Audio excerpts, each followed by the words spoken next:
Hello everybody, welcome to Poli Games. I'm your host Joseph, and last episode we talked about our pre-E3 talk, talking about what it would take for Microsoft to get us back on the Xbox brand. Today I'm going to do the same exact thing, but for Sony, for the PlayStation and for the PlayStation 4 Pro. So with that said, Sony has been doing a great job when it comes to E3s, and they don't need my advice for anything. Ever since the PlayStation 4 Pro, they've been killing it. They've been hitting it out of the park. Most critics out there say it. The PlayStation 4, man, their conferences, they knock it out of the park. But there are some things that I need to see because of the rise of the Scorpio. It's been asking a lot of questions of, well, if things are going to look better on the Scorpio, then why should I play it on the PlayStation 4?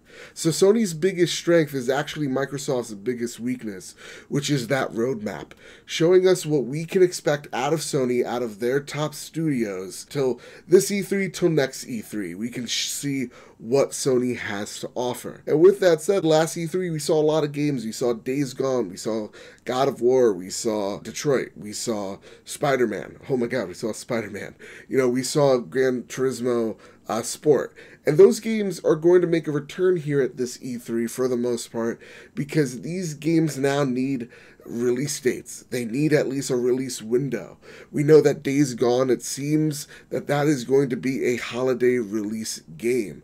That a lot of rumors, a lot of speculations are pointing at somewhere between November, December, this game is going to be coming out. And even by the lead actor saying that it's going to make a huge mark here at E3. God of War can't be too far behind because the lead developers say that they have pretty much a finished product. They have a game that's from start to finish, and they're going to need some more time to polish it up.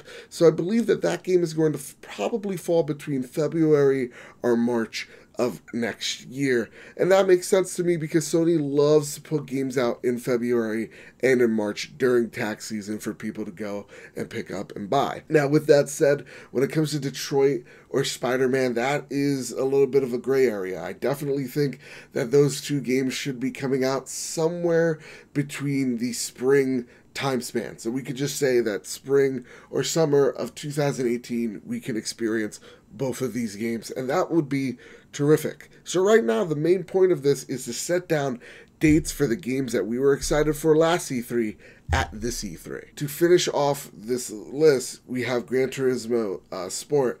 I would love to see that game. It was supposed to come out sometime 2017. I would love to see that as a holiday release as well, somewhere between September and November. And as you transition to your VR experience, because VR, especially PlayStation VR, is selling like hotcakes, you also need a roadmap for VR. VR also needs its space, and Gran Turismo Sport also make it VR compatible, which we know it is going to be in some way, shape, or form. So make that a reality, Sony. That is going to ship even more headsets, and they're already hard enough to find. Now, VR, I'm not going to get too deep into it. We're going to see, some AA studios, some indie studios get involved. But my main focus, because it's not VR-centric, I'm going to skip over to the things I really want to see during E3. And for the most part, too, we're going to see third-party games. We're going to see Destiny, we're going to see Call of Duty, we're going to see Battlefront, and that's going to be the reminder that, hey, guess what? All the top big games this holiday season, they have exclusive content for us. It's the best way to play is on our platform, which leads into the things I would like to see here on the show floor, which is Red Dead Redemption 2. We know it's not coming out this holiday season. I think we all knew it ever since they announced that it was going to come out fall 2017. We knew that was bullshit. But what I would like to see is some characters, some more videos, maybe some action of what we can experience from Red Dead when it comes out later next year. That would be pretty awesome. Because Red Dead is one of my favorite games of all time, I love it so much, and the screenshots we've seen are just bonkers, and also 2K has said that they're going to make some type of appearance on the show floor, so that gets me excited. Now, the other games that I would love to see would be anything that Sucker Punch is working on. They still have not come out of the woodwork and said, here's what we're working on. They are the guys of the Infamous games, and they have made that series so fantastic, and I would love to see what they do if they change up the formula, what type of genre they're going into. Just like how, Guerrilla Games went from Killzone to Horizon, and Horizon is, debatably one of the Game of the Years this year. I would love to see what Sucker Punch has to offer us.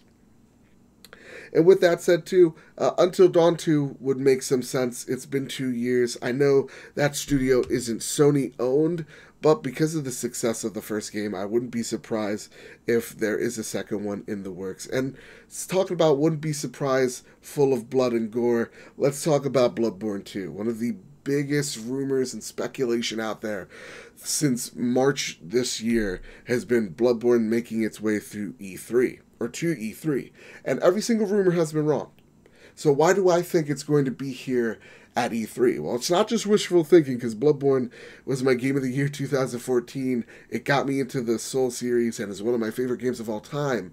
But you could actually take the words out of the horse's mouth, which is from Software themselves, saying that they have an Armored Core game in the works, they have a VR game in the works, and then 2 other games.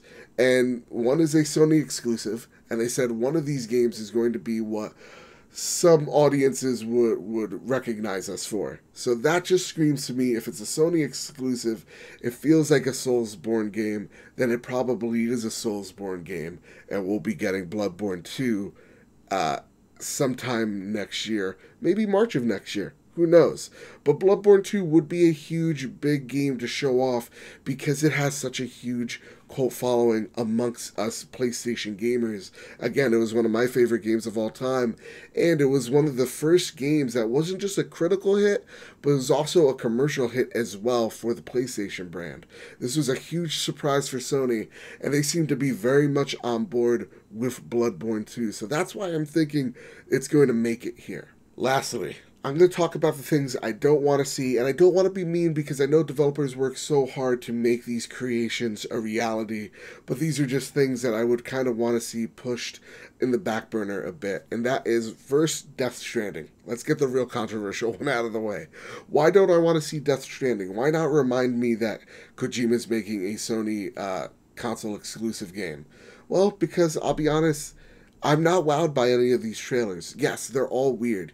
Yes, there's Norman Reedus holding a fetus. It rhymes, it's funny. You see Del Toro holding a baby in, some type of Ghostbusters contraption. Cool, interesting, I guess, but there's no gameplay.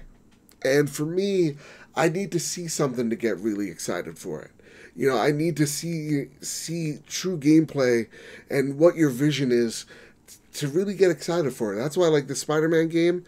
I'm happy that Sony has it as an exclusive, but I'm not really excited for it because I don't know what the gameplay looks like. Same with Death Stranding. I would like to actually see gameplay footage and see that this game is ready before I actually go and invest $5 down in a pre-order. Now, the next one isn't going to be a totally big surprise, but I kind of think this game is in somewhere of a development hell as it is, and that is Dreams by Media Molecule, the guys that have made Little Big Planet. This game, at 2015, everybody was kind of turned off by it. Everybody kind of had mixed feelings about this game. A lot of people, especially us who aren't media, were confused of what this game actually was. There was supposed to be a beta later on that year. It never showed up. We didn't see it at this E3. I could kind of suspect that this game is dead, but to me, if I was Sony, I would choose any of my top AAA games to really show off more and to give more time of than Dreams, because Dreams isn't going to be a system seller. What's going to be a system seller is God of War 4. So show God of War off, because that is going to be the difference of someone choosing a PlayStation 4 Pro or a Xbox Scorpio. And that is the next thing and the final thing that Sony needs to do, is to make sure that the PlayStation 4 brand is supported, and people know that. Whether it is the PlayStation 4, sell them on it, and also sell them on the PlayStation 4 Pro.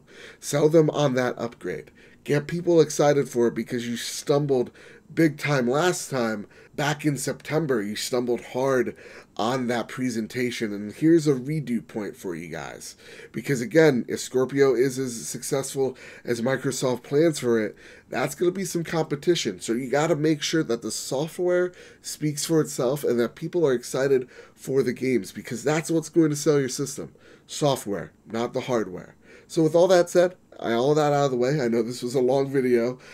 If you guys like this type of rant stuff, my pre-E3 coverage, then please like, share, subscribe. Helps me out, shows me that you care. We also do news, impressions, unboxings, all that jazz. So if you like that, again, please hit subscribe. Helps me out. Sharing is caring. And with that said, everybody, keep your wits about you and have a great day.